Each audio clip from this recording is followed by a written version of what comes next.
Multi-talented, multitasking, multi-everything people out there. Take it away. Find your glory, write your story, fearless feet will carry you. Time you own it, take your moment, be a fire burning through. Hustling from night until morning, grinding it out, it won't be long. Feel your power, it's your hour, you inspire, you are strong. Enjoy your Zoa. Oh, no applause? You're all fired.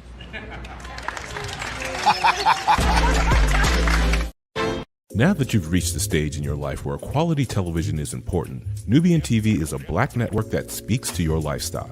Nubian TV is the world's first digital network devoted to the upscale and political lifestyles of black people. Nubian TV's programming includes politics, travel, fashion, food, automotive, arts and culture, civil rights, music, and more. Watch now on Amazon Fire TV, Roku, or watch globally at nubiantv.net. Nubian TV, it's what you want to watch.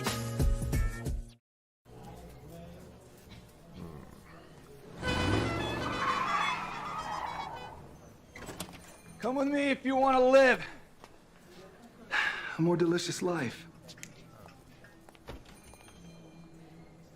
Oh, maybe we should get in the van.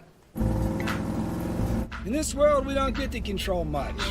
The past, male pattern baldness. Leggies. Got one right now. The urge to pop that bubble wrap. But there is one thing we do get to choose every single day: what we eat. Welcome to the Sonic Department of Research and Deliciousness. We have everything you want, didn't know you wanted, and some things you didn't know were possible. Because we believe if you're not having fun, you're not living free. So come on, let's live a little.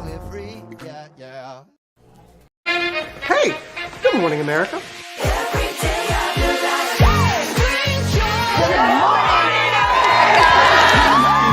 Good morning, America. Good morning, America. Good morning, America.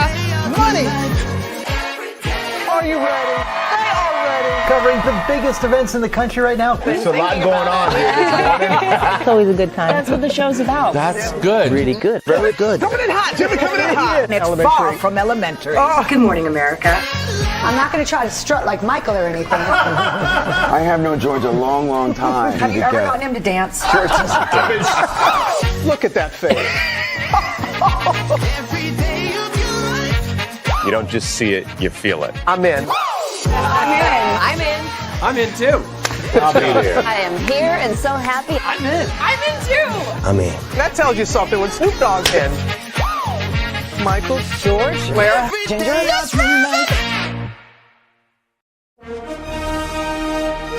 Prepare for a journey beyond imagination, beyond belief, beyond anything you've experienced before. Universal Epic Universe, a new theme park where you'll step through extraordinary portals to 5 immersive worlds.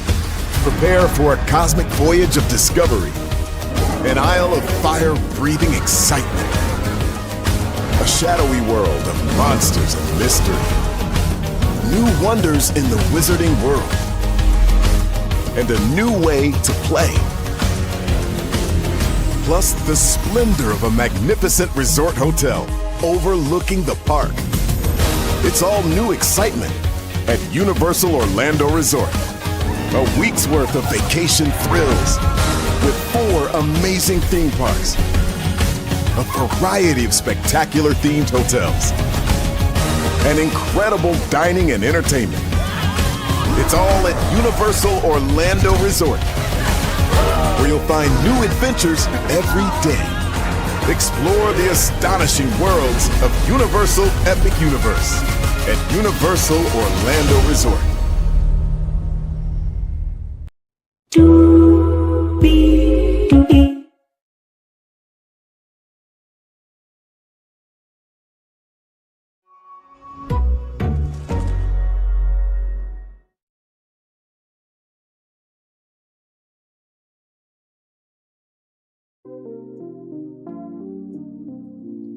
to Colton James Hodge, to Bluefish, to Aries Girl Podcast. One love, much love, all love to y'all.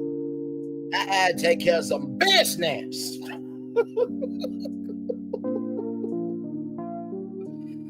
Oh, my Lord. That song from Mary J. Blige.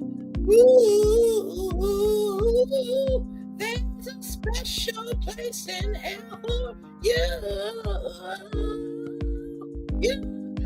Oh, what you did to me, I'ma tell it all, 'cause the truth gonna set me free. Child, we're gonna do this shit again, okay? Because we are covering the Diddy trial over here. Actual, factual, smacktual content. So higher is waiting. Lower's available. But either way, we are live on tour, everybody. Let me take down this iconic intro here. Child, listen. You see the virtual tour background. Yes, you do. You hear that virtual tour music. Yes, you do. And then there is a me, damn it. Welcome in. Glad to have y'all here. Let's get to, as the fireworks are going across the sky, let's do what we do and go on tour. So guess what? I am going to read everything again. Because I can do it again. It's fine. It's no problem for me. You understand? It's fine. It's fine. It's fine. One thing about me, always about my audience. Always am about my audience. I'm always about my audience. So, with that being said, let's make it do what it do and go on tour, child. Here we go. From NBCnews.com. And at 3:29 p.m. Eastern Standard Time, Sean Diddy Combs trial, Don Richard testifies about drug use, guns. Sorry. Pals. Sorry. Jesus. I was just a bazooka. Oh. I'm trying to reclaim this super soaker mouth of, wanting to have fun and be kind and in love. I was just a bazooka, so I gotta come back. Okay, Sean Diddy Combs trial.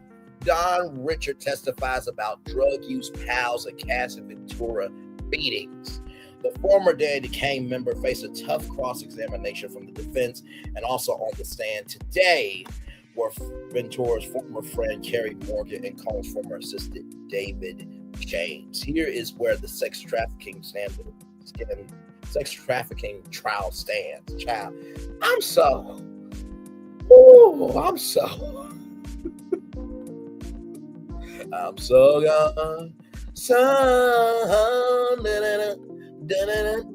What she do, I do better. Shout out to Monica, by the way. Former Dandy Kane member Don Richard returned to the stand today. She testified last week that she witnessed Sean Diddy Combs attack his ex-girlfriend, Casa Ventura, with a skillet filled with eggs. The defense tried to undermine her credibility today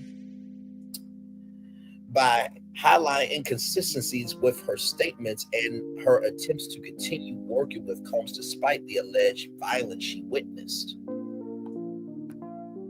Ventura's former best friend, Kerry Morgan, also took the stand today.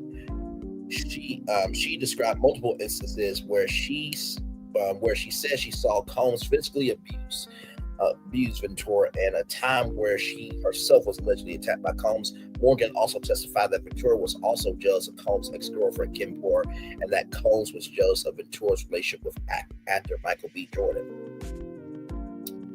Also called to the stand was David James, a former personal assistant to Combs. James began his tearful testimony describing his hiring process when an executive at Bad Boy Entertainment told him, "This is Mr. Combs' kingdom, and we are all here to serve in it." He also said Ventura told him she couldn't leave Combs because he controlled her career and her money. Combs faces 5 criminal counts, 1 count of racketeering. and 2 counts of transportation to engage in prostitution. Combs has ferociously denied the allegations against him. This live briefing may include graphic descriptions of sexual violence. For resources on sexual assault, call the National Sexual Assault telephone hotline. Sign up for the Diddy on Trial newsletter for key developments and analysis, and listen to Dateline's nightly podcast. So that's where we are right now. So we're going to do this over again, because one thing to know, 2 things for sure: I always execute my shows for my audience. Always. So I'm going to push this up just a little bit to hopefully, let's see, I think we can be done by what? Let's do 9:50. Yeah, we'll do that 9:50 just in case, because I don't want to go too long. Okay. Actually, you know what? Let's do this. Let's do 8:50. We'll do 8:50. That's a little bit better, because y'all should have to wait that long. Okay, we'll do 8:50. We got The Real Housewives of Atlanta after this show, okay? Hey, Colton James Hodge, good to see you, brother. By the way, Colton James Hodge, I love you. I value, I embrace you, brother. You are always here for me. And you found me from Ray to Love with GG9, Talk with Solana, Dr. Ucha, our main man Q. You are good people. Don't let anybody tell you anything different, okay? Love you, brother. Yes, indeed. Shout out to Bluefish and Aries Girl Podcast. I know Aries Girl Podcast and Bluefish and Colton James like, what the hell happened? Bray had to take care of some business, but we good now. Let's get to it, everybody. It is time for day 6 of the day trial right here on Braylon's Virtual Tour Live. Here we go. Court is adjourned. Combs, former personal assistant, to resume tomorrow. Court has adjourned for the day. Wait a minute. Hang on. Wait a minute. Let me make sure something. Hang on. Oh, no. I meant to say 9. There we go. Okay. My bad, y'all. Okay. I was a little too close for comfort. Okay. So court has adjourned for the day, with David James set to return tomorrow for at least another hour of questioning from the prosecution. Cassie said Combs controlled her career and paid her allowance, former assistant says.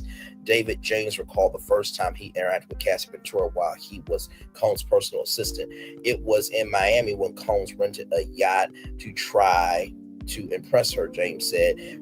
When he and Ventura were smoking cigarettes, Ventura told him this place is crazy.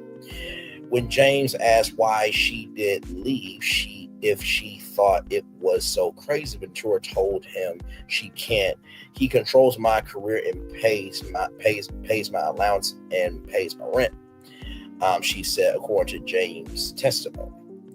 He broke down in tears on the stand again, as he described his second interaction with Ventura when they discussed a track list she picked out, and she was super happy.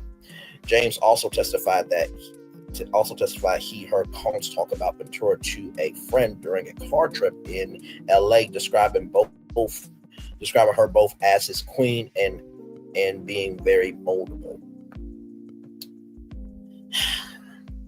Here's the thing, right? And I've said this before. A friend of mine, he said, Bray, you would take a skinny chick and make her thick. I'm like, first of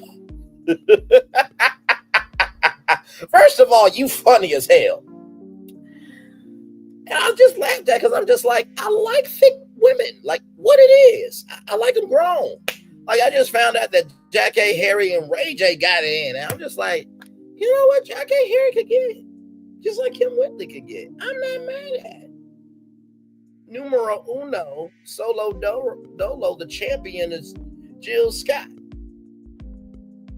But, you know, from my age bracket, the Zinga Amani could be the Zinga Amani Lee, the Zinga Lee, Miss Lee, if you're nasty. I said to my friend, you know what? If I got a skinny chick and made her thick, then I am disrespecting the blessing that God made her. Why would I try to change somebody that I had an attraction to? If that's what attracted me to her, then why am I trying to change her?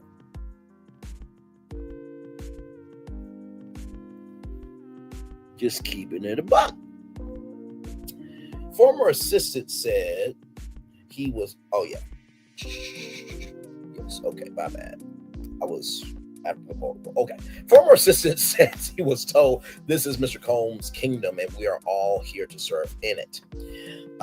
David James broke down in tears, describing the Bad Boy staff undying loyalty to the music mogul who viewed him as a king, the witness said. James recalled meeting with staffers during the interview process in 2007, and one female executive left a lasting memory. And overcome, James grabbed tissues and testified. The executive pointed to a picture of Combs on the wall and said, "This is Mr. Combs' kingdom, and we are all here to serve in it." James testified that Combs was surrounded by security staff who all carried legal weapons. He said the head security, Uncle Paulie, carried a switchblade. When asked what security told him about the job, James replied, "To stay in my lane. I understood it.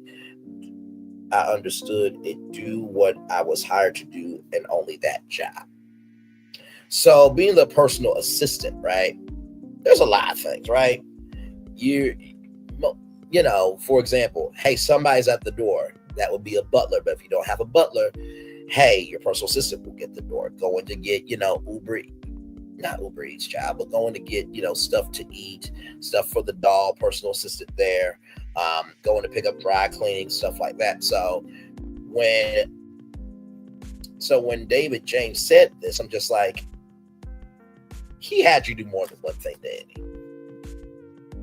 But you can say it now. You understand. You got support, right? So, but yes, indeed. David James, Combs' former personal assistant, called to the stand. Carrie Morgan's time on the witness stand ended after a quick redirect from the prosecution, who just asked her to reiterate what she saw during Combs' assault of Cassie in Jamaica. The government then called David James, a personal assistant who worked for Combs between 2007 and 2009, to the stand. James told the court he was testified because he was subpoenaed twice. So when you get subpoenaed by the government, you have no other option except to do what they said. Otherwise, there are consequences. So,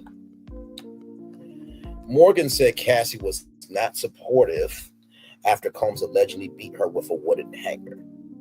Carrie Morgan says she hasn't spoken to Cassie Ventura in 7 years. After Ventura allegedly failed to take her friend's side after altercation with Combs. After alleged altercation with Combs, rather. Sorry, y'all. The witness recalled an incident when the three of them were at Ventura's apartment in 2018 when Morgan claims Combs grabbed her by the neck and hit her with a wooden hanger. The reason I stopped speaking to her was because she was not supportive of me after that incident. I draw the line at physical abuse, Morgan said under cross-examination. Even though Ventura eventually left Combs, married personal trainer Alex Fine is about to have their third child together, Morgan said the relationship remains broken. The witness said she received $30,000 to keep quiet. She said it was through him the money wasn't coming from her. She was the go-between, Morgan said. I did not demand money from anyone. She offered money to close the case more, so I don't sue anybody or say anything public about it. Morgan said all I got was $30,000. So here is Carrie Morgan. So this is Carrie Morgan right here. This is Carrie Morgan, everybody. So let me say this, right? Let me say this. I'm with Carrie Morgan because if I'm getting abused and you're not wanting to support me, we good. We ain't got nothing else to talk about. So I feel her. I do hope that because it's been 7 years, because the trial's happening, maybe their friendship can, because let me tell you something, friendships sometimes are more difficult, right, than relationships.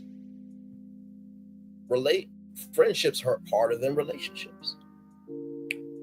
The mental capacity for a friendship takes up more than a relationship. And I'm not dismissing boyfriend, girlfriend marriages, right? I'm not dismissing that at all. whatever partnership you have. I'm not dismissing that. But the reason why friendships hurt so hard is because you've built such a history where that history will make you conditioned to be still and not move, right? So to me, I feel like Carrie Morgan had every right. I'm in support of Cassie, but also too, I have to recognize that Cassie was under duress. So that's probably why Cassie wasn't supporting her. But hopefully, you know, time has healed all wounds, because sometimes time and space heals wounds, right? But also too, you have to make an investment in that time and space for things to heal. So I feel Carrie Morgan on that. I feel her on that. Combs was jealous of Cassie's time with Michael B. Jordan, Morgan says. While Cassie Ventura may have been jealous of Kim Porter, her former friend says that Combs was also jealous of Cassie's time with actor Michael B. Jordan. Ventura told the court last week that she and Combs had broken up while she was in South Africa for a few weeks filming a movie. And during that time, he suspected she was having an affair with Jordan. Carrie Morgan said much of the same under cross-examination today. What I remember was that she was speaking to Michael B. Jordan. They hung out together, Morgan said, and he was jealous. And he was jealous of it. And my thing is this: wasn't you hanging out with Lori Harvey, sir? And your son was too. I'm just saying. Is Lori Harvey gonna be called to the stand? Is Steve Harvey gonna be called to the stand? I'm just asking questions. And this is the thing, right?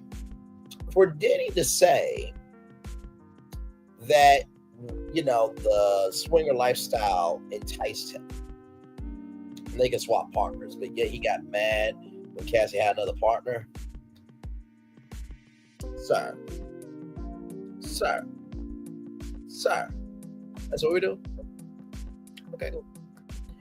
Cassie was jealous of Kim Porter, Morgan says. Cassie Ventura was jealous of Kim Porter.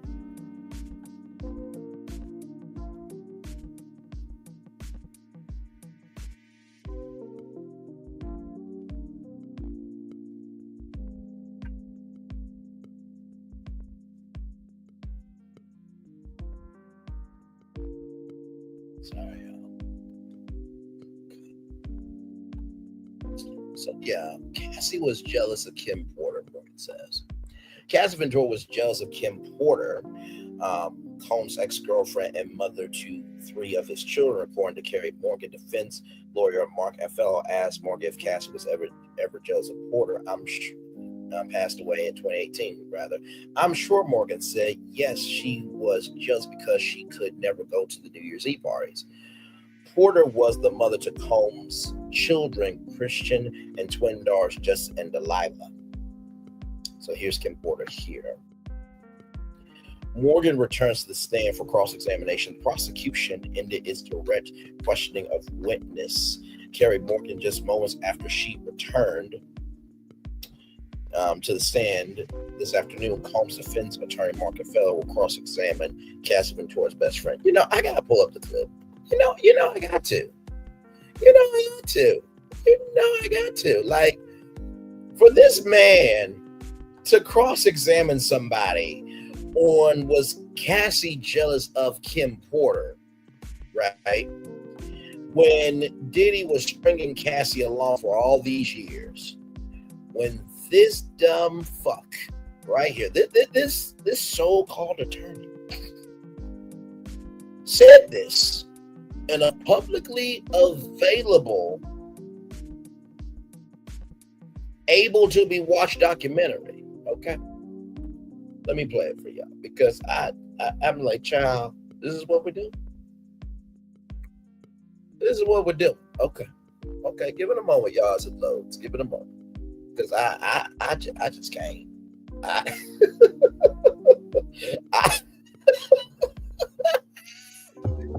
mom talk can never be all together. You're trying. You're manipulative, and you know it. Truly. Move past this. The You gate. have no idea what's coming for you. I feel like Someone's I'm walking into a lion's den. spin If of she their comes for it, I will absolutely dominate her. I will create a whole nother mom talk. You should literally be in jail. This relationship is so toxic. It's a tangled web. Jealousy, exes, it's a huge mess.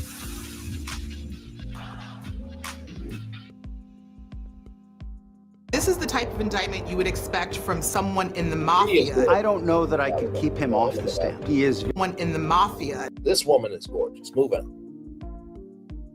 I don't know that I could keep him off the stand. He is very eager to tell his story. They're going to show that video over and over and over about what happens to women that won't change their stories. His reputation is over. The United States government, they start making this case as a takedown of a successful black man. TMZ presents The Downfall of Diddy, The Indictment, now streaming on Tubi.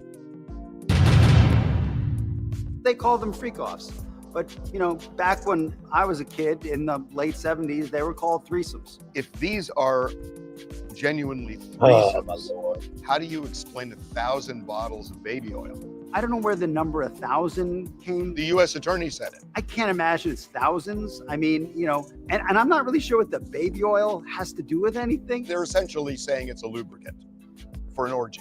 I guess. I don't know what you need 1,000. One bottle of baby oil goes a long way. I don't know what you need 1,000 for. I mean, he has a big house. He buys in bulk. You know, I think they have Costco's in every place where he has a home. Wait a minute.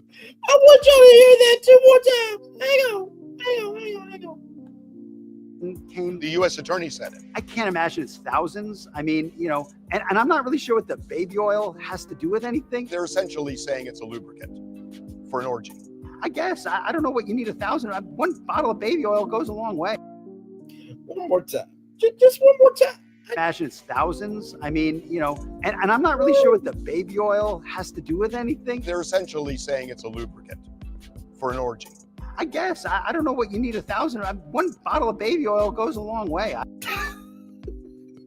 But you want to cross-examine someone else's pain, but yet you say this shit on a publicly available, watchable documentary called The Downfall of Diddy from TMZ Studios that's available on Tubi. Like, what the hell is going on here? Damn. I can't.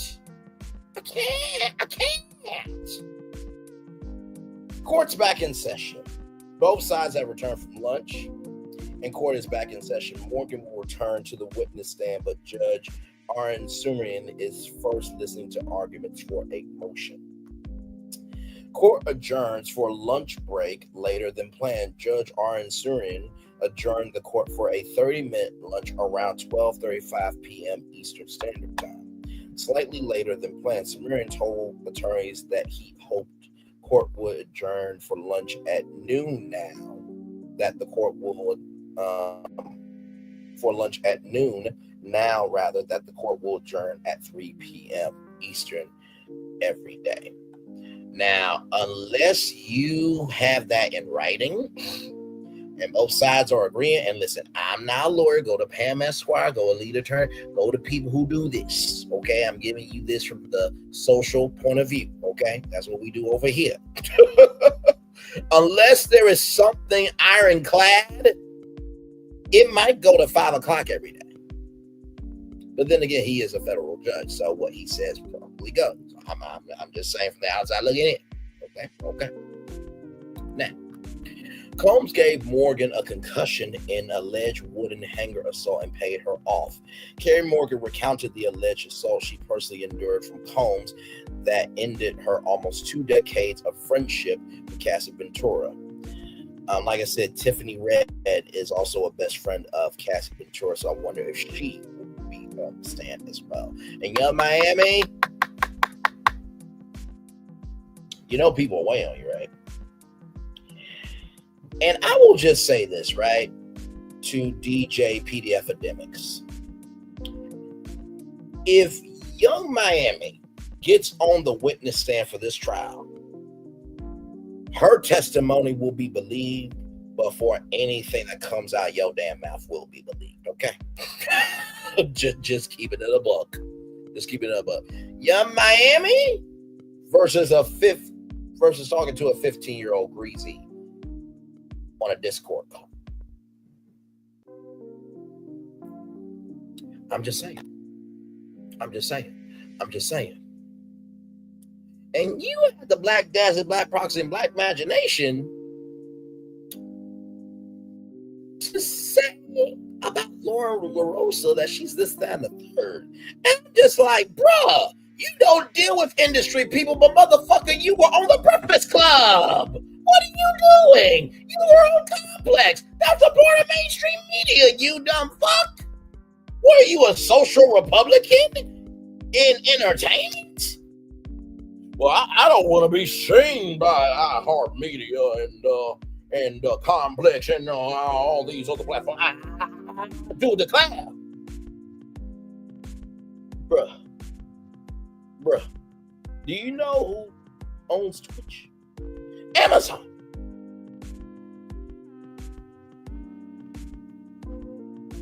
But you don't deal with any industry people but Amazon's in the industry. Moving on. I can't. Lord Jesus. She testified she was at Ventura's house listening to music when Combs came into the singer's apartment. Cassie was in the bathroom and Morgan said she was in the living room at the time. He came up behind me and choked me and left finger marks on my neck and hit me in the head with a hanger, Morgan told the court. Cassie was in the bathroom. It hit me right behind my ear.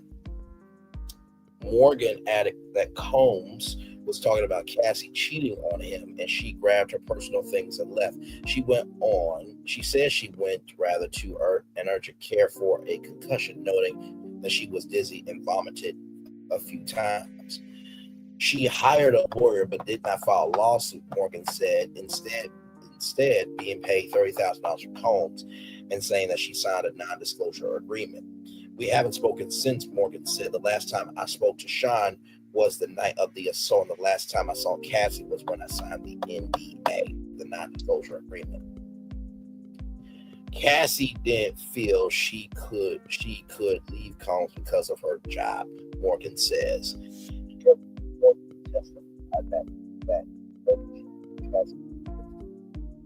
Combs abuse. She refused due to what it would mean for her career and livelihood. Prosecutor Meredith Foster asked Morgan whether she had ever spoken with Cassie about if she should stay with Combs. Morgan told the court that she and her former best friend would speak about it often. I wanted her to do what she wanted to do, but I told her she should leave him, Morgan said, and she said she could not because of her job, her car, her apartment. It was apparent to Morgan that Ventura spent time with people associated with Combs. She did not want to leave him. Earlier in her testimony, Morgan said that Cassie was frustrated that Combs was in charge of her career, but never said why he was preventing her from releasing new albums. So this is my thing, right?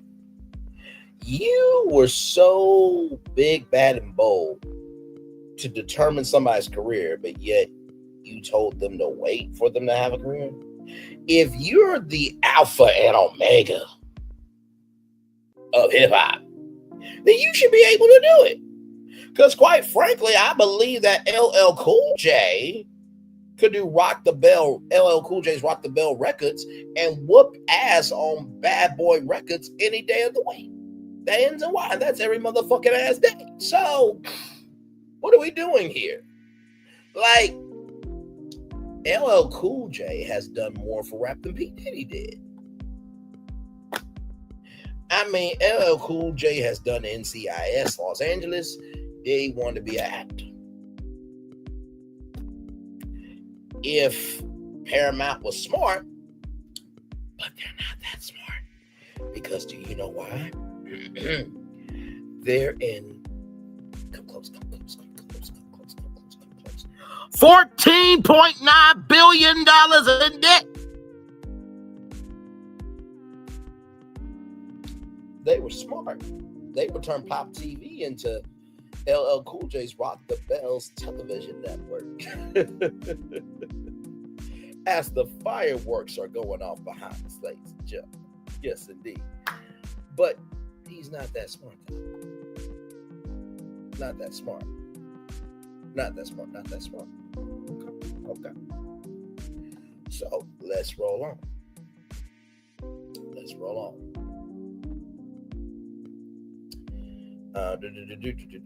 Okay.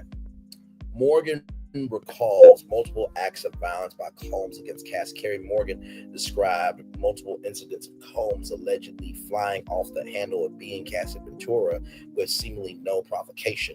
Morgan first detailed an incident when she and Ventura were vacationing in Jamaica and Combs arrived halfway through their trip. Cassie had gone to the bathroom. After a few minutes, Sean said she was taking too long and he left me, and then I heard her screaming. The witness testified. It was guttural, terrifying. I heard her screaming, so I went to the long hallway, and they were coming out the master bedroom, and he was dragging her by her hair. Combs then dragged Ventura outside and threw her to the ground, where she hit her head on brick. Morgan said Ventura and Morgan then fled the scene in a golf cart and hid in a ditch. As Combs searched for them in another golf cart for hours, Morgan testified. In a second incident, Morgan told the court that she was with Combs and Ventura at a house the defendant was renting in Los Angeles, Hollywood Hills. She saw Combs allegedly hit or kick Ventura. Morgan urged the music mogul security guard Ruben to do something, and he refused. Like I said, the first tour of this, before I had to take care of business, I said, if Ruben gets on the stand, then that means it's over, right? Because see, a lot of people were confused on why Cassie was up first, while she was the first witness. The prosecution is able to build their case around Cassie's case, so everything's going to lead back to Cassie's case. And there was a female attorney that said something very poignant. She said, and I quote, right? She said, and I quote, that they haven't proven sex trafficking yet, but for them to do this early means they got to have more down the line. And I fully agree with that analysis. I really, really do. She told the court that she and Ventura left the house to hide at a neighbor's place and heard Combs driving by to look for them. Ultimately, however, Ventura returned to Combs' house, Morgan said. Combs had mood swings and could be very aggressive, Morgan testifies. Carrie Morgan told the court that she got to know Combs very well in the roughly 11 years that he was dating her former best friend. She described him as someone who was sometimes very nice and generous, but also as someone who had mood swings and could be very aggressive. Morgan testified that Combs would get mad at Cassie and that Cassie lost her spark and confidence while with Combs. When asked whether Combs ever spoke down to Cassie, Morgan said it could be often and could be regarding her looks or her behavior. Morgan also told the court that Combs would sometimes call her up to 50 times in a row to look for Cassie. Morgan testified that she personally witnessed Combs assault Cassie 2 times, once in Jamaica and once in Los Angeles. Now, I brought this up earlier on the first slide before I had to take care of some business. There was something that happened a while back. And by the way, y'all, Audrey O'Day is not going to be testifying. But I wanted to bring the story up from Hot Night. Diddy allegedly bombarded former Dirty Money bandmate Kalena Harper with over 50 calls after Don Richard lawsuit.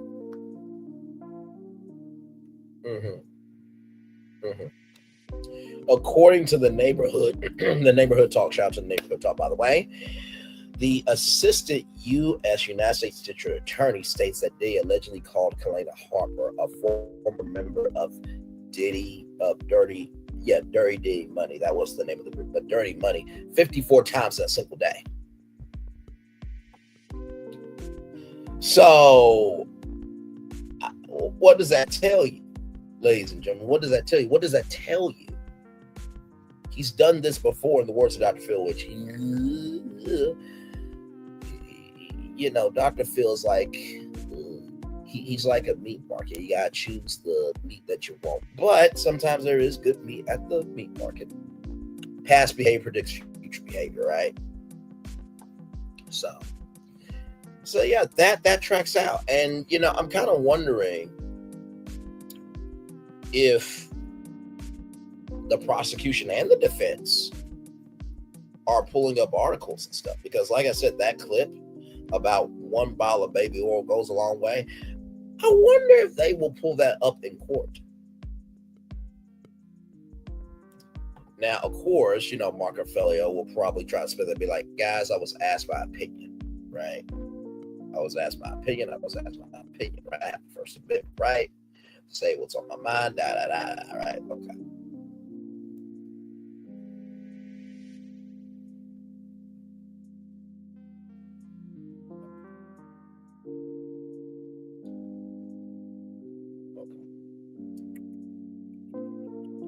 Morgan testified that she personally witnessed Combs assault Cassie 2 times, once in Jamaica and once in Los Angeles. Okay. I moved on. Cassie's former best friend says she did want to testify. Carrie Morgan made it clear that she was only in court testifying because she was issued a subpoena by the government. I do not want to testify, Morgan said when asked why she was there. I moved on with my life. Morgan also confirmed that she and Cassie Ventura, who met on a modeling shoot as teenagers, no longer speak because Ventura's boyfriend assaulted her. Carrie Morgan, Cassie's former best friend, takes the stand. Carrie Morgan, the woman Cassie Ventura described as her former best friend, was called to the witness stand by the government once Don Richards' testimony was concluded. Ventura testified last week that she met Morgan when she was a teenager, and the two remained close for about 17 years, almost 2 decades, ladies and gentlemen. Combs' former girlfriend testified that their friendship ended after Combs allegedly hit Morgan in the head with a wooden hanger, but Morgan was allegedly aware of the abuse Cassie endured from Combs and had been around the couple regularly in the early days of their relationship. Cassie still lived in New York City. So there is Carrie Morgan right here. So Carrie Morgan's right here. Despite Combs' death threats, Richard admits to trying to work with him again. Under another round of cross-examination, Richard admitted she tried to work with Combs again, despite all her allegations that the music mogul engaged in violence and drug use. The defense lawyer, Westmoreland, ticked off the number of performances, writing sessions, travel, and career talks Richard would have to engage in with Combs despite the bad acts she allegedly seen. Westmoreland asked, "You would spend a lot of time together even though he made death threats?" Richard responded, "Yes." When pressed about her lawsuit against Combs, Richard said, "I want justice and to be made whole." And when Westmoreland asked if that meant being paid money, Richard answered yes.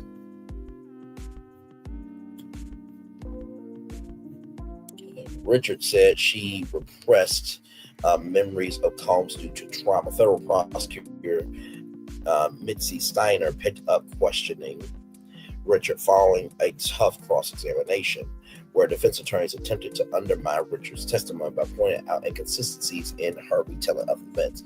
Steiner asked whether Richard had thought about the incidents a lot over the decades since she witnessed them. "No, it was a hard time, a bad time for me," Richard said. "It did not all come back immediately. The environment was traumatizing. So I tried to erase those things from my memory." By speaking with investigators, Richard said that more memories come to her every day and that she tries to relay things as best and accurate as I can. She confirmed that she did tell the government that she saw Combs hitting Cassie, and he threatened to keep her quiet during several meetings. Richard testified that she had no doubt that Combs tried to strike Cassie, or that Cassie went into the fetal position, or that Combs dragged Cassie by the stairs by her hair. She also had no doubt that Combs threatened Richard to keep quiet. Richard felt that Combs derailed her career twice. Richard's cross-examination moved into her career with Combs, which included her work with Dandy Kane and Combs' trio, Diddy, Dirty Money. The singer confirmed that though she said she was scared of Combs, she asked to work with him again. Westmoreland brought up the hundreds of thousands of records Richard sold while with both groups. Richard confirmed that she asked Combs to sign her as a solo artist in 2011, which would have been the end of her time with Diddy, Dirty Money, and Combs denied her. She also said she asked to work with Combs as recently as about 2020 or 2021. You felt like Mr. Combs ruined your career not once but twice, Westmoreland asked. Yes, Richard said. Richard then immediately tell government about pals. Admits she changed her story about drugs. The defense challenged Richard's testimony about weapons and narcotics, as she allegedly saw in Combs' possession, interfering that her memories only recently came to light under direct examination. Earlier on Monday, Richard detailed the time she saw Combs with pals and drugs. Westmoreland asked Richard why the witness did mention pals in 8 meetings with prosecutors. She said it wasn't asked. Just because it wasn't asked, Don Richard, doesn't mean that you didn't need to say it, right? Because what this does, it makes you look like a liar to the government, right? Now, of course, when you go through traumatic events, you do suppress memories, right? I've been there myself just recently. Just keep the buck. But anyway, with that being said, even though you suppress the memories are still there, and that should have been said to prosecutors. That's just my point of view, but also too, I'm not Don Richard, right? Because as we know, like that article from Hot 97 said, Diddy called Kalani Hopper, a former member of Dirty Money, or Diddy Dirty Money, 54 times in a single day to intimidate her, right? And there's supposed to be like a witness 3, I think, if I'm not mistaken. Witness 3 was supposed to be on the stand, but we have not seen from her, heard from her, or had any sign of her, right? So sorry, y'all. If y'all wonder why I'm picking on, it's my dry skin eczema. Had eczema for years, y'all, so my bad. Okay. Also under direct examination on Monday, Richard said she saw Combs taking ketamine, Coca-Cola, and Molly. Westmoreland asked Richard if she changed the story after previously telling government investigators she had seen Combs with Coca-Cola. Yes, as time progresses, I get better at knowing what went on because it was quite a long time ago, the witness said. And I will agree with that.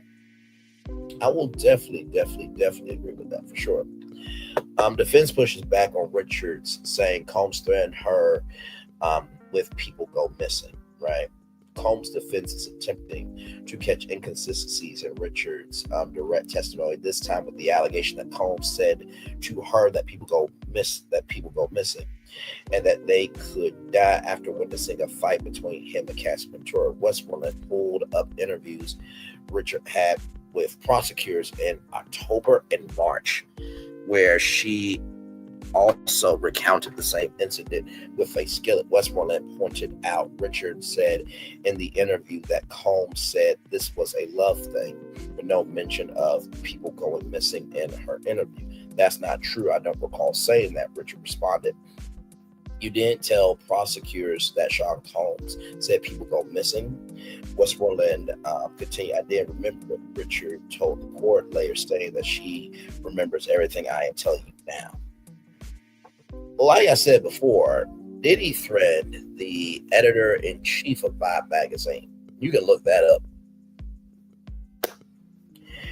And he has said, before, we've heard this from multiple people, that I can end you, right? We've heard that before, and that, you can't go up missing. So it's been said out here in these virtual streets, right? So defense questions Richard's version of Skillet incident, reminds her that she's under oath. Defense lawyer Nicole Westmoreland tries to poke holes in Richard's claim that Combs attacked Ventura with a skillet of eggs. Westmoreland suggested in her questions that Richard has told different versions of the 2009 incident, including one that simply had Combs throwing eggs at Ventura.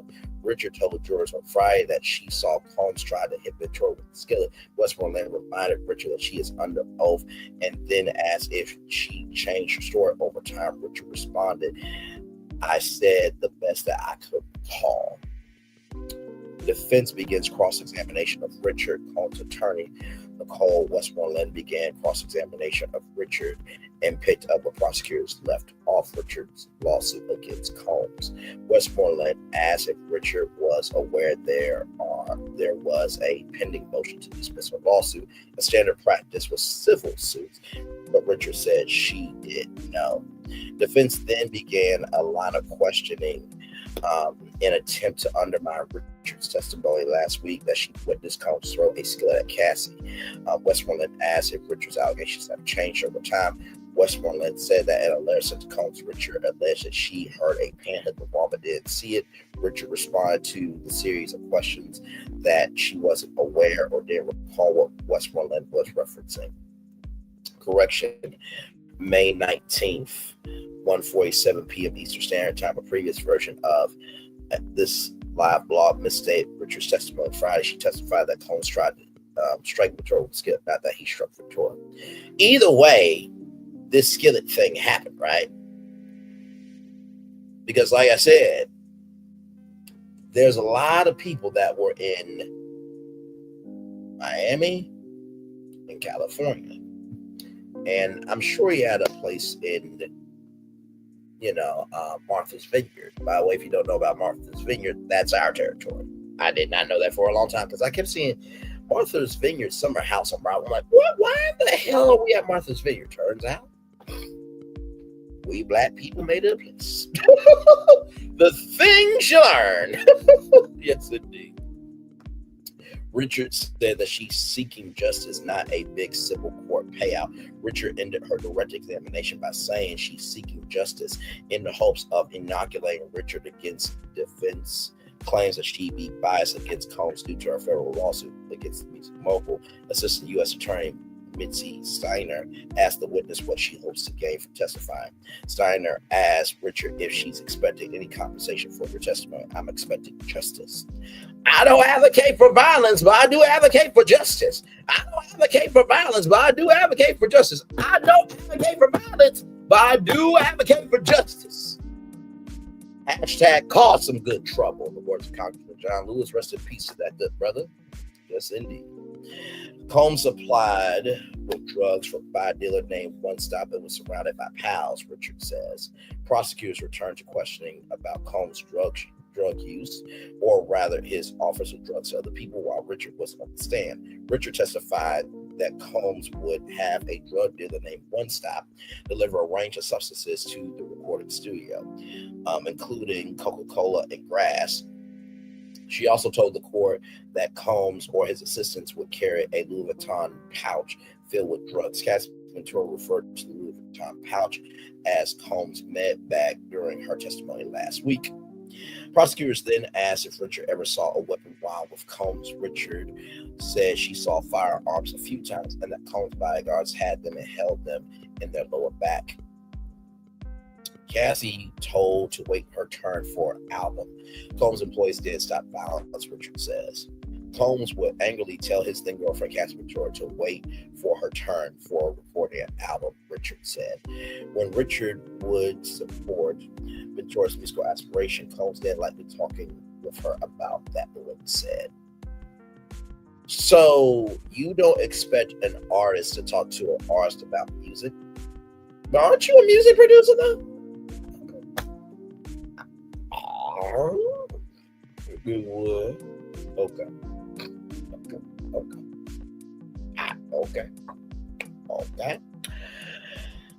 He said it would be on his terms. It was always wait. She had to wait for her turn. Sometimes it was just wait your turn. Other times it was violent or volatile.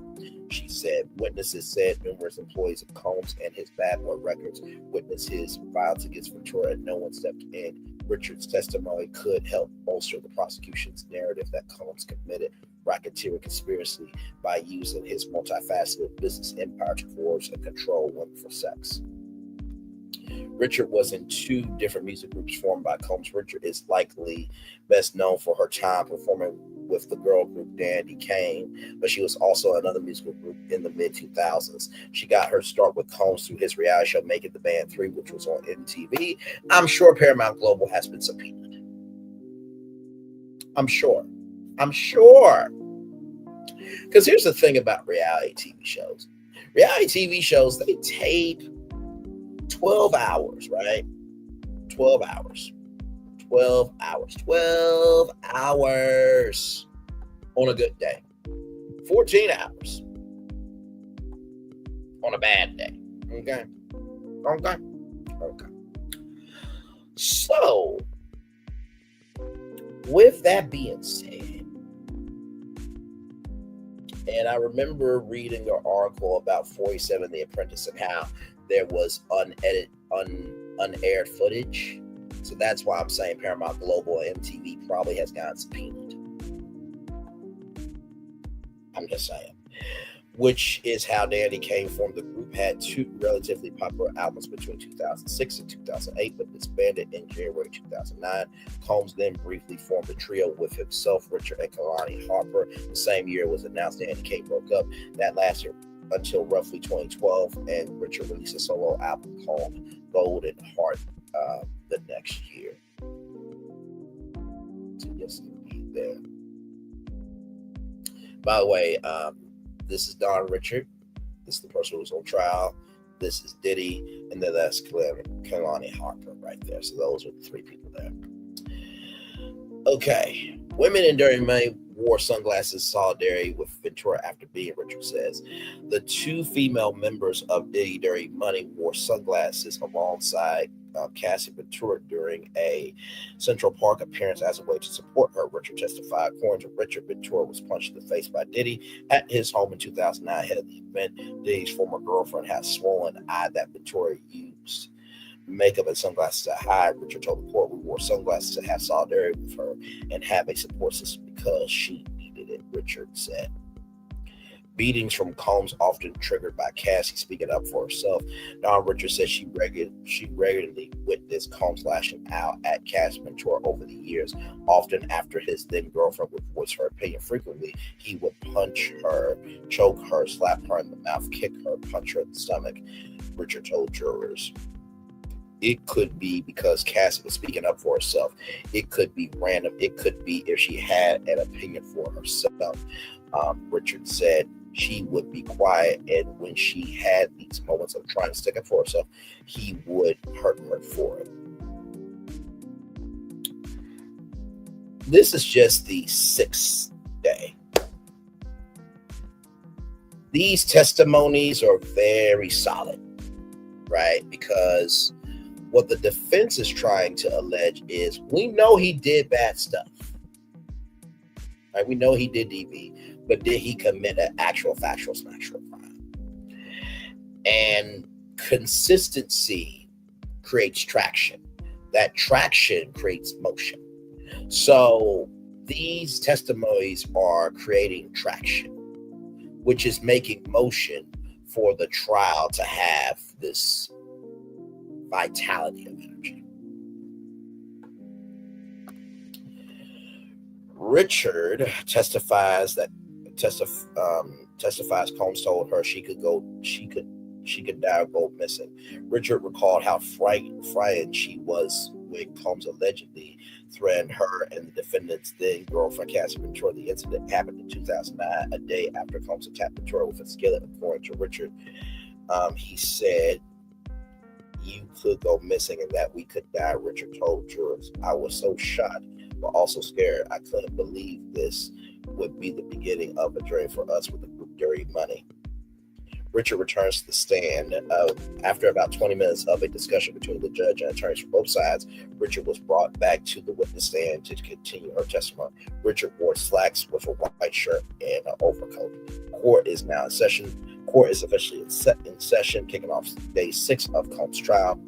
Richard and Combs' attorneys arrive in court. Former Danny Kane member Don Richard arrived at court shortly after 8 a.m. Combs' attorneys, including Xavier Donaldson, Al Shapiro, and Mark Affelio, were also seen arriving this morning. Here's what Don Richard said in court Friday.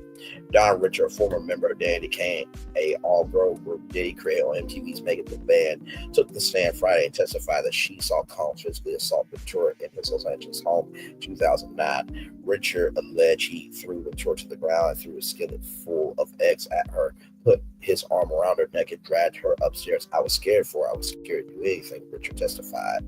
Richard is also expected to continue her testimony today. Marriage therapist speaks on Combs and Ventura's relationship. Shonda Combs and Cassie Ventura were in a decades-long relationship. As Ventura wrapped up her testimony in the trial, NBC News' Gadi Schwartz spoke to Sana Damont, a licensed marriage and family therapist, about the couple's relationship.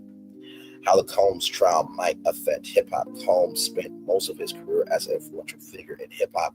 Now that he's on trial over human trafficking allegations, NBC News Gadi Schwartz talks to Variety senior music writer Stephen J. Horowitz about how his trial might affect the drama. Then finally, here Cassie's graphic testimony may set the stage for what is to come. In the first week of testimony in Combs' federal sex trafficking trial in New York, Cassie Ventura, whose real name is Cassandra Ventura, described over 4 days on the witness stand a tumultuous relationship with the music impresario that began in her early 20s and lasted on and off for over a decade. As the government's star witness, her responses gave a window into a world centered around paid sexual encounters lasting days and sometimes occurring weekly, known as freak-offs, that she said she was forced to endure under the threat of physical and psychological abuse. The freak-offs were so regular, she said, they became a job. Much of what Ventura 38 testified was graphic, rather, from the sex acts with male escorts to the violence, including the fights with Combs that left her covered in bruises. She said if she attempted to refuse a freak-off and physically threatened, Ventura recounted how she said Combs raped her on her living room floor in 2018, which he has denied. So that's everything you need to know for day 6 of the trial. So when we come back, I got something from TMZ. And also, too, there's no cameras in the courtroom. Wait till y'all see this. This was crazy. We got a lot more tour to go on. Like, comment, share, subscribe. We'll be back right after this, everybody. Roll it.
secret about our approach. We keep moving forward. With the hope that it will be a source of joy and inspiration to all the world. In Disney's 102-year history, there have been many defining moments and countless achievements. Today, we celebrate another thrilling moment, the creation of a spectacular new Disney theme park resort coming to Abu Dhabi.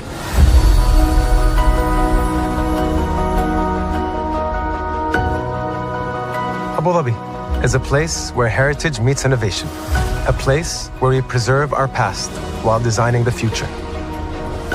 Bringing a Disney theme park resort to Yas Island, Abu Dhabi marks a historic milestone in our journey as a global family destination.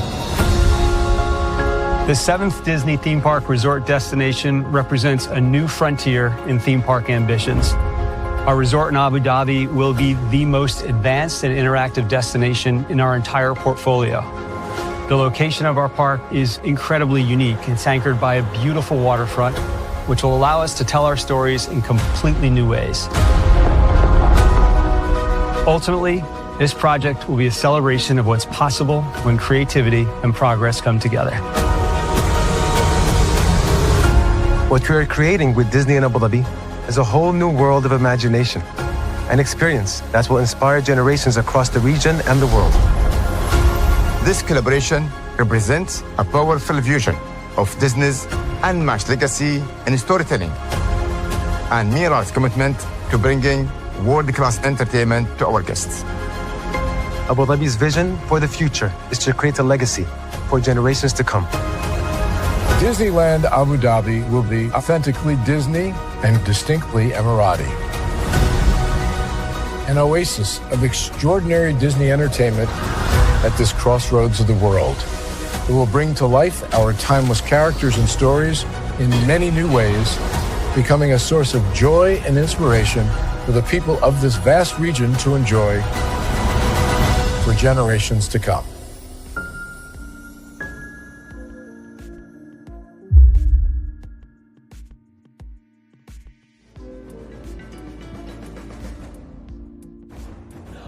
When we start a project, we always start with story. That story is key. So we began with the story of the Waturi people. The myth of the Waturi people is that long ago, they set out on their outrigger canoes looking for a new home. There was a legend that said they could only find this new home with the help of this mini golden-finned fish called kanuku. And they searched across Pacifica and Polynesia, and they visited all these islands. They went to Bali and Tahiti and went as far as Rapa Nui, Easter Island. Along the way, they made friends, collected sort of the culture, and they sailed on and on and on, and they almost to the edge of the world. There, to their amazement, was Kanuku. And she turned to the people and said, "You are ready." Turned and swam away. They followed, and within a day, they caught sight of this smoking mountain on the horizon, which was Volcano Bay. And it was pristine, beautiful, lush, everything that they would want in a home. And that's the backstory that informs everything we do in our design. The idea here is to create the best experience. We know what our guests want. They want the thrill and excitement of our theme parks, but they also want a place where they can relax and chill out and feel pampered. Nobody wants to stand in line. And so we said, let's get rid of them. Nobody wants to carry rafts up a ride tower all the way to the top. So we said, let's do that for you. Exhilaration, excitement, and relaxation. That's what you're gonna get at Volcano Bay.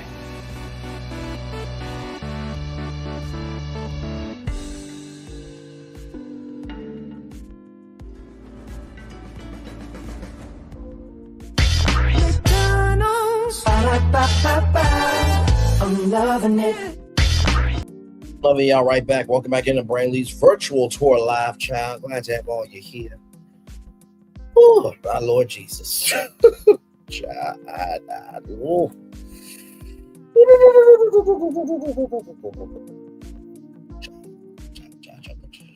Okay, so we're going to do it at 10:30. Sorry, y'all. So I had to take care of some business earlier, so y'all were going to get a Real Housewives of Atlanta review at 6 o'clock, but the sector being the sector that is, had to have a villain. Had to have a villain. Had to have a villain, child.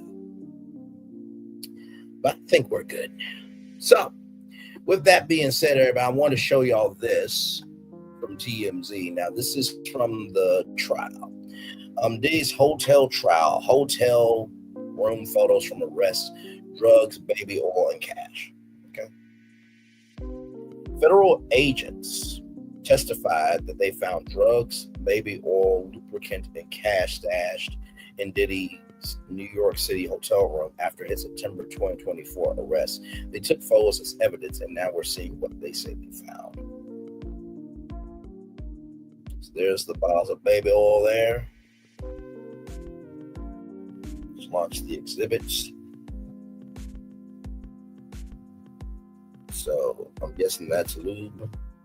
That looks like some Benadryl pills there. Neosporin maybe, and a lighter. Now, wait a minute.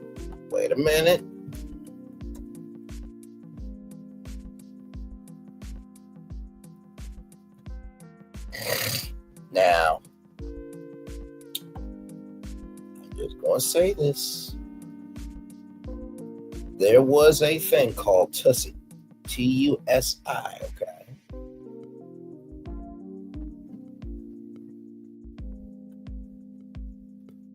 Now, I'm going to show you what this looks like, okay? I'm going to just show you, okay? I'm going to just show you. Because I do believe that it was in the testimony last week, actually. So let me open this image in new tab. This is what that looks like, okay? Okay, done. We're done. So I don't know if that's what that is. You can look up what that is. Okay. Jolly Rancher, take 1 tablet daily. Looks like aspartame, looks like. Frank Black. Hey, Frankie, how you doing? I'm sorry. Oh, my Lord Jesus, child. I simply cannot. That's hilarious. Okay. So these are all the exhibits.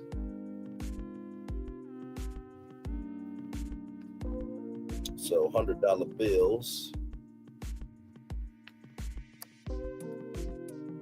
Got some eye drops there.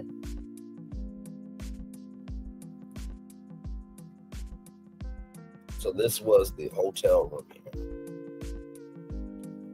Okay, now to the attorney who said, I don't think it was 1,000. Let's go back to that clip. Hang on one second. Yeah, hang on one second.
Hey, everybody. Let me type in the timestamp here. Sorry, y'all.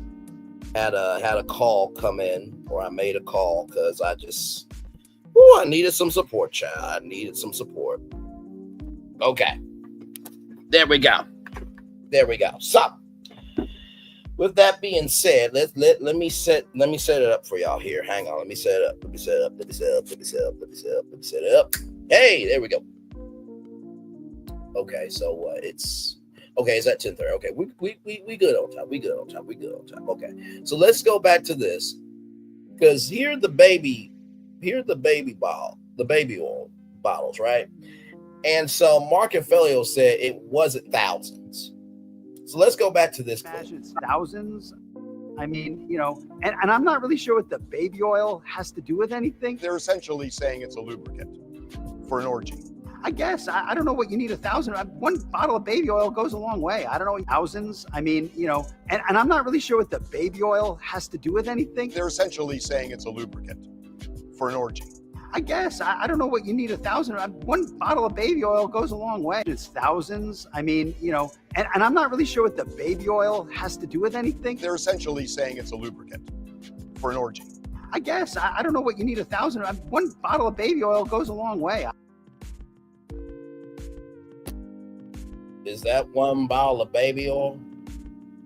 Mark and Felio, you dumb fuck. Like, these are government exhibits. Closet there.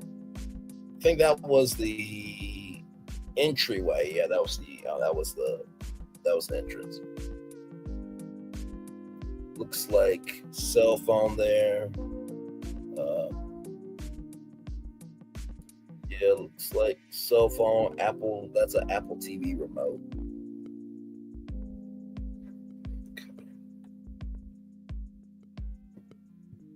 Now, what is that? Is that a speaker per se?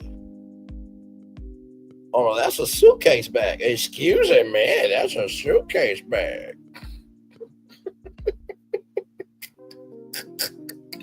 Okay, then there's the Louis Vuitton purse right there. There's the Louis Vuitton drug bag right there.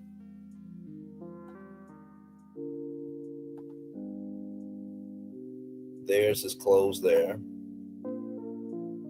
All the baby oil right there. Mark, what did you say, good sir? What did you say about the baby oil? What did you say about the baby oil? What did you say about the baby oil? Thousands. I mean, and I'm not really sure what the baby oil has to do with anything. They're essentially saying it's lubricant for an orgy. I guess. I don't know what you need 1,000. One bottle of baby oil goes a long way. So damn stupid.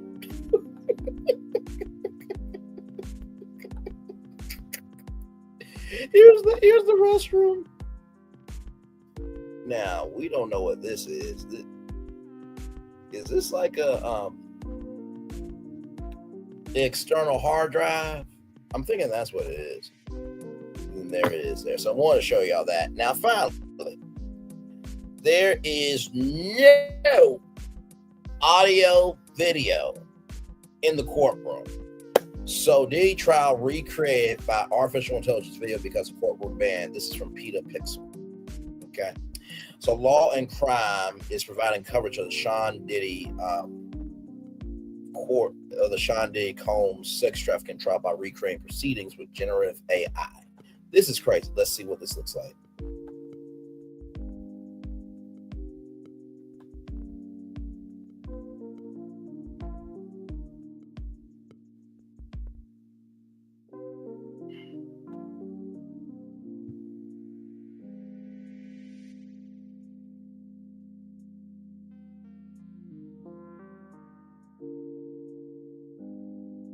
Like I said, I have not seen this clip, so first time for me, just like it's going to be first time for you seeing it, hearing it, experiencing it.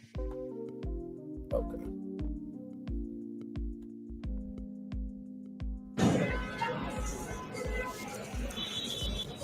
Good afternoon, Your Honor. Maureen Comey, Matisse Steiner, Meredith Foster, Good afternoon, Your Honor. Maureen Comey, Matisse Steiner, Meredith Foster, Madison Smizer, and Christy Slavic for the government. Good afternoon. Good afternoon, Your Honor. You have Mark Agnifilo, Taney. Hey, I'm trying to refresh it so y'all can see it clearly because I want y'all to see it very, very clear. Okay, here we go.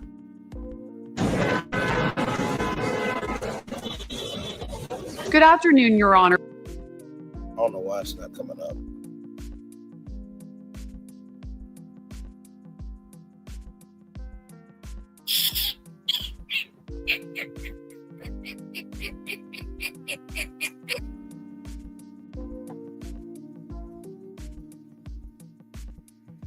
Good afternoon, Your Honor. Maureen Comey, Matisse Steiner, Meredith Foster, Madison Smizer, and Christy Slavic for the government. Good afternoon. Good afternoon, Your Honor. You have Mark Agnifilo, Taney Garagos, Brian Steele, Alexandra Shapiro, and Jason Driscoll. And we're joined today by Mr. Combs. Good afternoon. Good afternoon. Good afternoon to you, Mr. Combs. Good afternoon, Your Honor.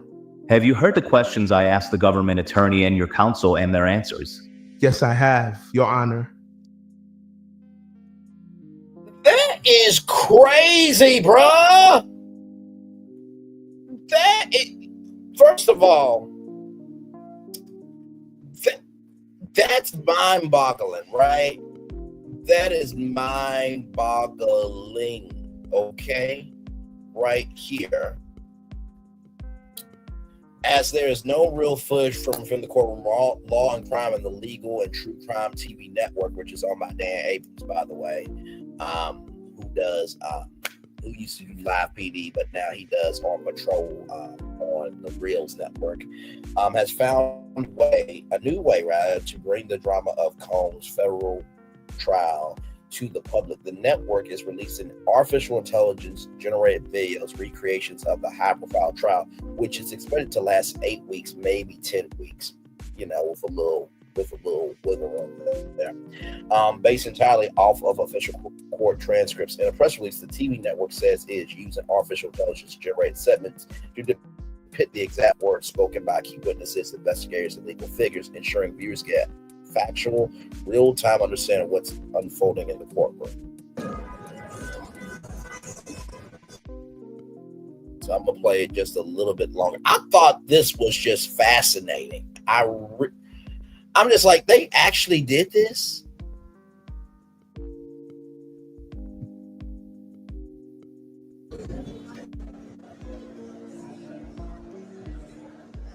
I know this will be a long road, but I want to emphasize that you have a tremendously important task as jurors.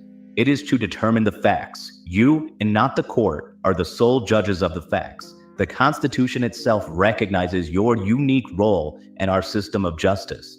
So please, pay careful attention to the witnesses and evidence received at trial, as well as my instructions on the law.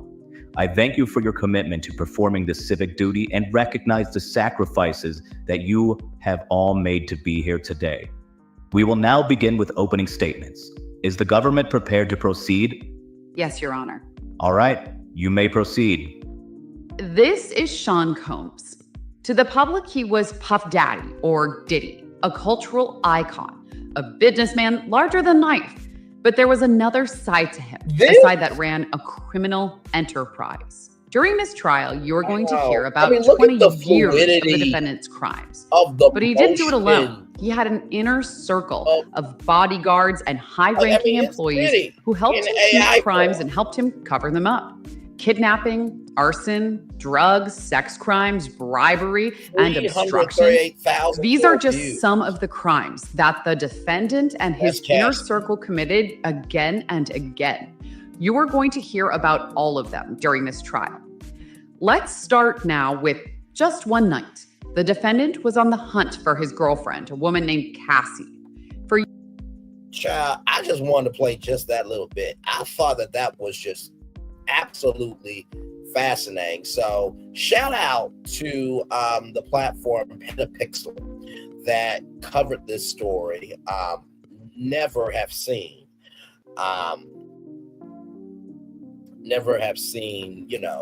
anything like this. And honestly, to tell you the truth, if we could play the whole thing without being copyrighted, I would. But there it is there, y'all. All right, y'all. It's time for the Daily Motivator, and then I'm going to head on out so that we can get to our role review. which I'm gonna still give y'all that at 10:30 tonight. So let's make a deal with it, child. Woo, Jesus, be offense. Today has been a day. Generosity generates income. Seth got it. Very well said, good sir. It's time for the day motivator for Monday, May 19th, 2025. You knew you could. See, you can do it. You knew you could, and now you have. You have outlined a specific objective, and then you did the work to make it happen. You persisted through the obstacles and got the job done. At first, it seemed intimidating, but you didn't let that stop you. A whole lot of distractions popped up, but you stayed focused nonetheless. It's easy to see now that your faith in your ability was well placed. Though it took some stretching on your part, the experiences left you more capable. So the question becomes, what's next? If you knew you could and you did, so now what? Look into your purpose, into your repository of all you treasure. Some new goal will jump out at you. You know you can reach it, and you will. Ralph Wilson. Woo, chat. You knew you could. You knew you could. You knew you could. Chat. Ralph, we've been talking, haven't we, for about 3 years now? And I always love ending the show with this, because after we covered the mess of the impossible and we covered the rise of the possible, you deserve to go to bed with something good, right? So, with that being said, the first thing about you knew you could. Sometimes your family, your friends, your cavalry can agitate you. They can make you big mad. They can make you want to argue. But like I said to my sister, if people are saying something to you, you should be grateful. But when people aren't saying anything to you, that's when you should be worried. And earlier tonight, I went the fuck off and said what needed to be said.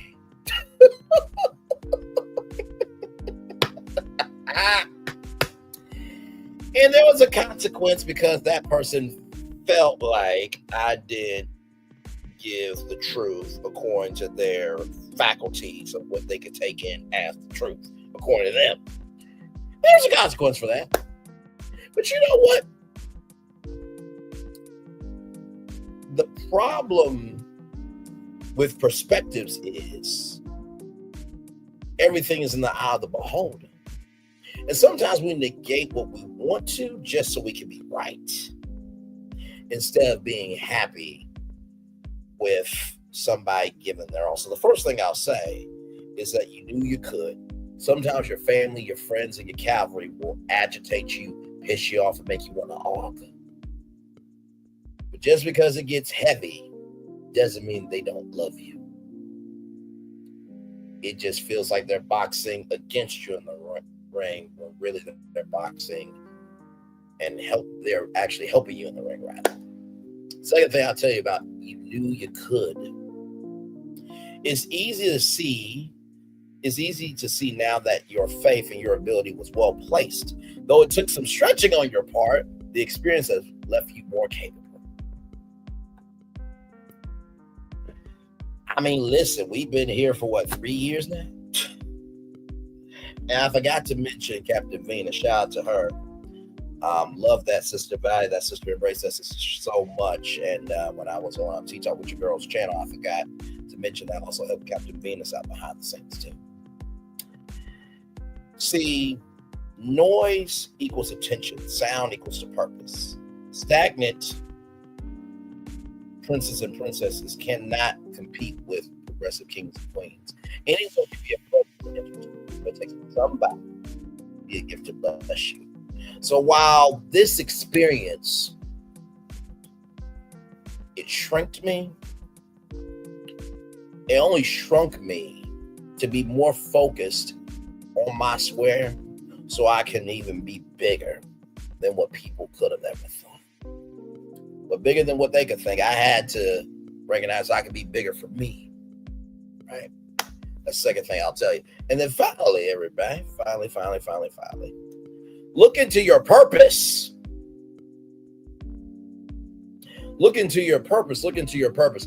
If you have to take an inch and make it a mile to cause destruction, you ain't got shit going on.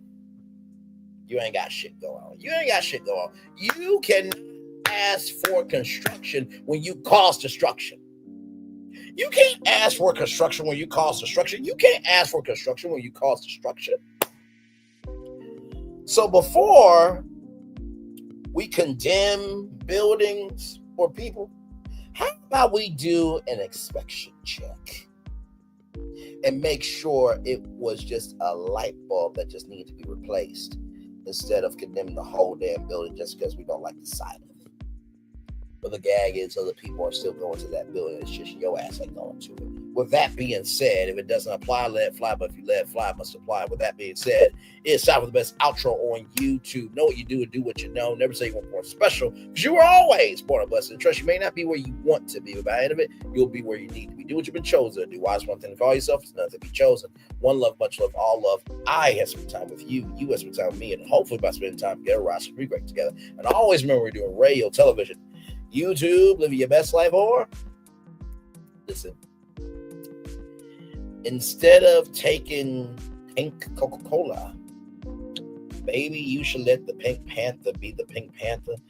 And maybe instead of doing the most to steal from other people's lives to create diamonds, maybe just recognize you just work on yourself a little bit. You already are a diamond.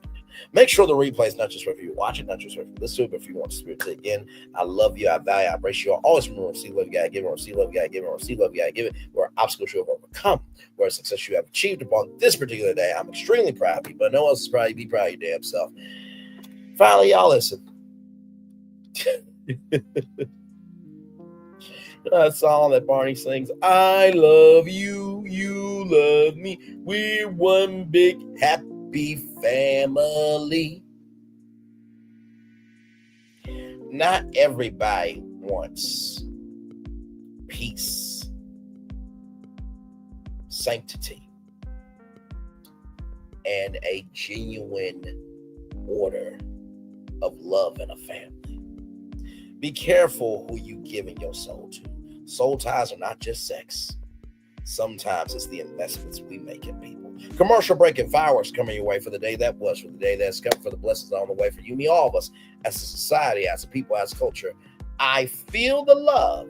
Now I send it right back to you. Good night, everybody. If this is your last tour for the evening, good night to you. But for the rest of you, I'll see you under 30 minutes for our roll-up review. Bye, everybody.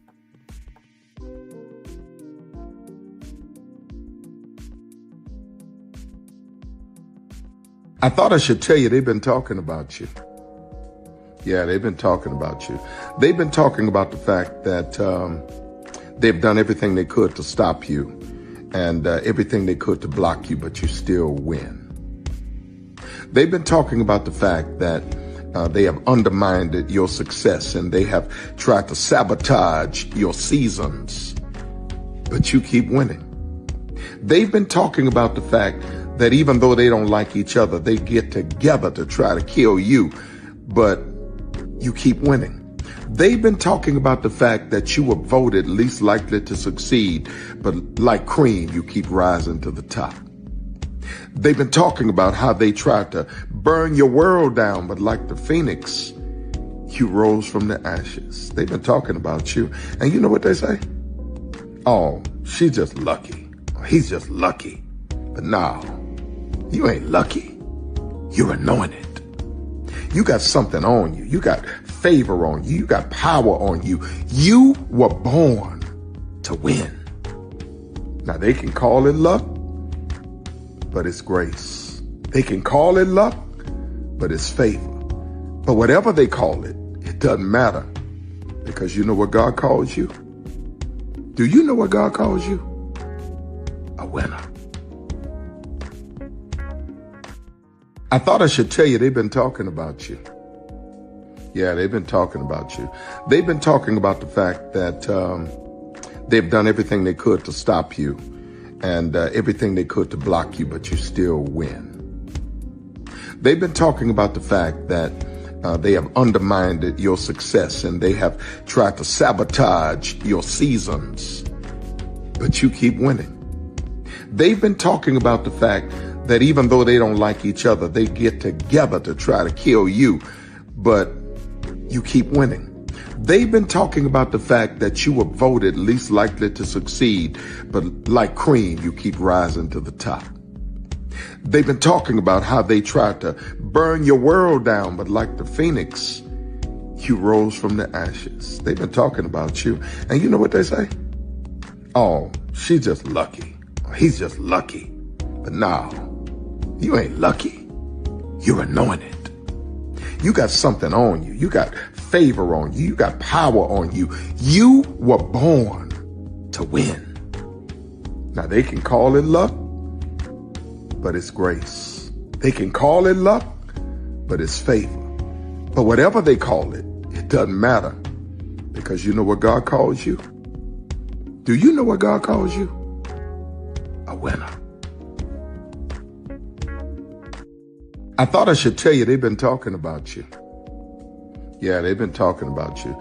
They've been talking about the fact that they've done everything they could to stop you and everything they could to block you, but you still win.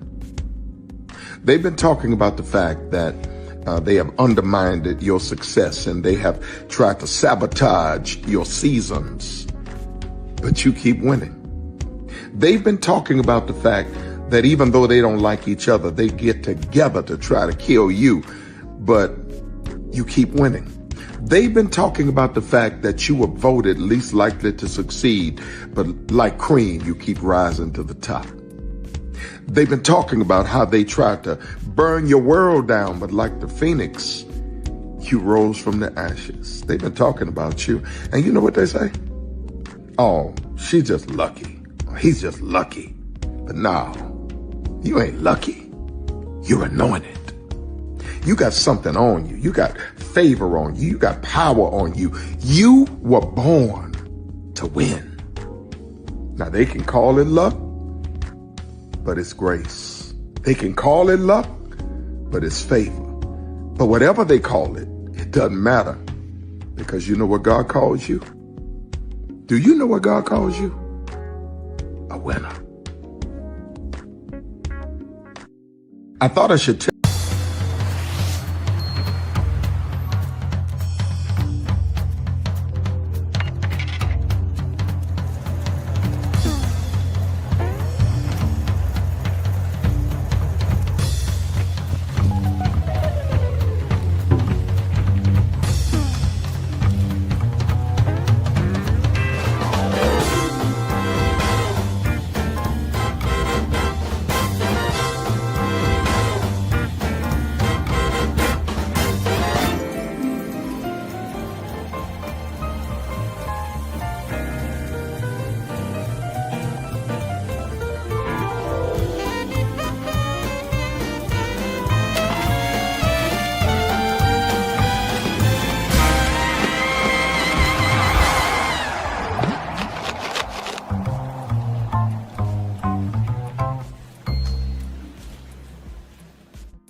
Prepare for a journey